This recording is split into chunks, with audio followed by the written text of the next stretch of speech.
Sejam todos bem-vindos ao canal Companheiros da Luz. Leitura do livro Os Mensageiros, coleção A Vida no Mundo Espiritual, obra do Espírito André Luiz, por Chico Xavier. Antes, porém, observemos o conteúdo de revelação destaque deste capítulo. Fala de Aniceto. O trabalho da prece é mais importante do que se pode imaginar no círculo dos encarnados. Não há prece sem resposta. E a oração, filha do amor, não é apenas súplica.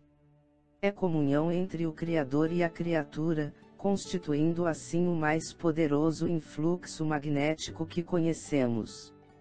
Acresce notar, porém, já que comentamos o assunto, que a rogativa maléfica conta igualmente com enorme potencial de influenciação.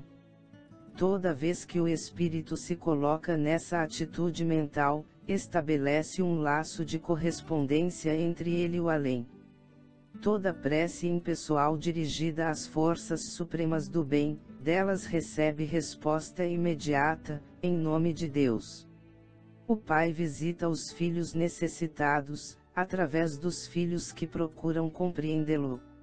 As respostas de Deus vão sendo maiores e mais diretas, à medida que se intensifique o nosso merecimento. E nunca se esqueçam de que o lavrador pode espalhar as sementes à vontade e onde quer que esteja, mas precisa reconhecer que a germinação, o crescimento e o resultado pertencem a Deus. Iniciemos então a leitura do capítulo 25. Efeitos da oração. As luzes da prece inundaram o vasto recinto. Palpitava em tudo agora, uma claridade serena, doce, e radiante, muito diversa da luminosidade artificial. Os flocos radiosos que partiam de nós multiplicavam-se no ar, como se obedecessem a misterioso processo de segmentação, e caíam sempre sobre os corpos inanimados e enrijecidos, dando a impressão de lhes penetrarem as células mais íntimas. Eu estava boquiaberto. Não me fora permitido contemplar fenômenos dessa natureza em nosso lar. Aliás, concluía, ainda não recebera auxílio magnético às percepções, senão poucas horas antes da viagem. A claridade crescia e estendia-se em espetáculo prodigioso. Agora, porém, abandonáramos a atitude de recolhimento destinada à concentração de nossas próprias forças, e emissão de energias vibratórias. Nossos corpos, todavia, continuavam envolvidos em vasto círculo irradiante. Prosseguindo, porém, o grande silêncio, notei que a luz da oração se fazia mais clara, mais penetrante. Comecei a ver, como no caso de Ana, que todos aqueles esqueletos misérrimos apresentavam núcleos de sombra, além das máscaras mortuárias, núcleos que se mostravam dentro de formas variadíssimas. As bolhas luminosas caíam incessantemente, mas agora, como se fossem dirigidas por uma vontade inteligente, concentravam-se quase todas sobre as frontes imóveis. Então, pude observar o inaudito e inconcebível para mim.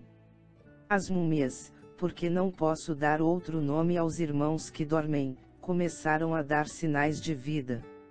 Alguns daqueles infelizes deixavam escapar gemidos angustiosos, outros falavam em voz alta, dando conta dos pesadelos que os atormentavam, como sonâmbulos prestes a despertar. Muitos moviam os pés e as mãos, como a se esforçarem por fugir ao sono doloroso. Eminentemente surpreendido, reparei que 2 se levantaram, distante de nós. Recordei que ambos faziam parte daqueles que haviam recebido toda espécie de assistência, inclusive o sopro curativo. Olharam-nos de longe, como loucos que acordassem de súbito, e dispararam a correr, aterrorizados, não obstante a impressão de cadáveres ambulantes que nos causavam. Admirado, verifiquei que ninguém esboçou a menor disposição de segui-los. E quando me propunha instintivamente a fazê-lo, Alfredo deteve-me exclamando: "Não se preocupe. Eles seriam amargamente surpreendidos, se fossem notificados agora de sua permanência longa entre verdadeiras múmias. Acreditam sonhar e é melhor assim. Não poderão fugir às nossas fortificações e voltarão a pedir socorro noutras dependências, a que serão recolhidos para adequado tratamento." Continuamos silenciosos mais alguns minutos e notei que as luzes se foram apagando gradativamente, ao passo que os cadáveres retomavam a imobilidade anterior. Ismalia declarou terminadas as nossas atividades da oração e o administrador, após o sinal luminoso, que notificava aos operários o término das obrigações, adiantou-se para nós, exclamando: "Gratíssimo pelo concurso fraternal. Realizamos belo serviço intercessório." Desde alguns dias, ninguém se levantava. Aniceto, percebendo-nos a perplexidade, falou a Vicente e a mim, de maneira significativa. Conforme viram, o trabalho da prece é mais importante do que se pode imaginar no círculo dos encarnados. Não há prece sem resposta. E a oração, filha do amor, não é apenas súplica. É comunhão entre o Criador e a criatura, constituindo assim, o mais poderoso influxo magnético que conhecemos.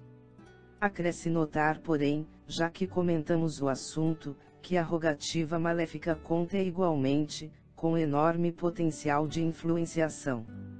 Toda vez que o espírito se coloca nessa atitude mental, estabelece um laço de correspondência entre ele e o além.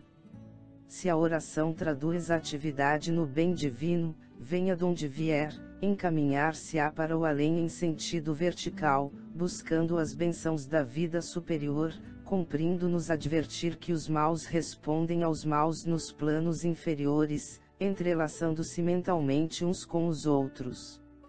É razoável, porém, destacar que toda prece impessoal dirigida às forças supremas do bem, delas recebe resposta imediata, em nome de Deus. Sobre os que oram nessas tarefas benditas, fluem das esferas mais altas, os elementos força que vitalizam nosso mundo interior, edificando-nos as esperanças divinas e se exteriorizam em seguida, contagiados de nosso magnetismo pessoal, no intenso desejo de servir com o Senhor. E procurando materializar o pensamento, para facilitar-nos a compreensão, acentuou: "Viram vocês cair sobre nós os elementos a que me refiro, e observaram a sua exteriorização com as luzes de cada um de nós, em benefício dos irmãos que dormem e sofrem. Concedeu-nos o Altíssimo a força de auxiliar, em porções iguais para todos, mas nós a espalhamos de acordo com a nossa possibilidade e coloração individuais. Ismalia, cujos sentimentos são mais amplos e universalistas que os nossos, pôde receber com mais clareza o auxílio divino e distribuí-lo com mais abundância e eficiência. Temos aqui uma profunda lição. Como já disse, o Pai visita os filhos necessitados, através dos filhos que procuram compreendê-lo. Não poderíamos abusar do Senhor, como abusamos no círculo terrestre dos nossos pais humanos. Não vive Ele ao sabor de nossos caprichos pessoais. Nunca poderia vir em pessoa, enxugar o pranto do necessitado que chora, em consequência, aliás, do esquecimento das divinas leis. Compete ao necessitado caminhar ao reencontro dele. O Senhor, todavia, atende sempre a todos os homens de boa vontade, por intermédio dos homens bons, que se edificam na casa divina. Todos os nossos desejos e impulsos razoáveis, são atendidos pelas bênçãos paternais do Eterno. Ainda que nos demoremos nas lágrimas e nas aflições, jamais permanecemos ao desamparo. Apenas devemos salientar que as respostas de Deus vão sendo maiores e mais diretas, À medida que se intensifique o nosso merecimento, competindo-nos reconhecer que, para semelhantes respostas, são utilizados todos quantos trazem consigo a luz da bondade, ou já possuem mérito e confiança para auxiliar em nome de Deus. As explicações de Aniceto abriam-me novos campos de meditação.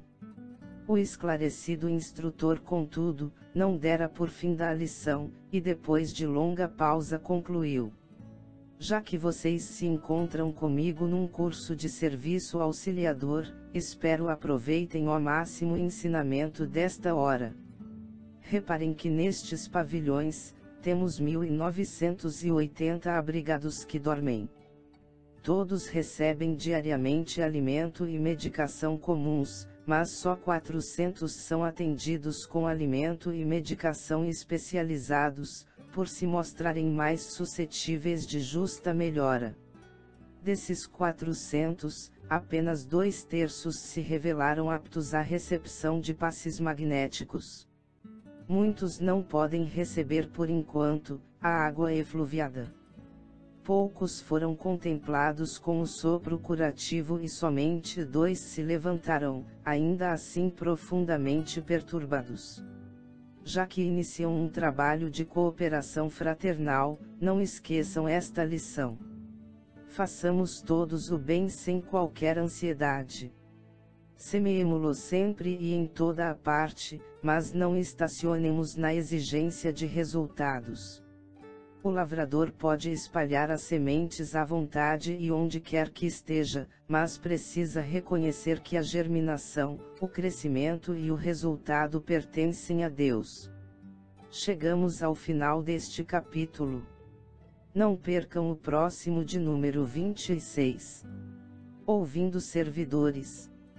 Muito obrigado, boa reflexão, que Jesus abençoe a todos.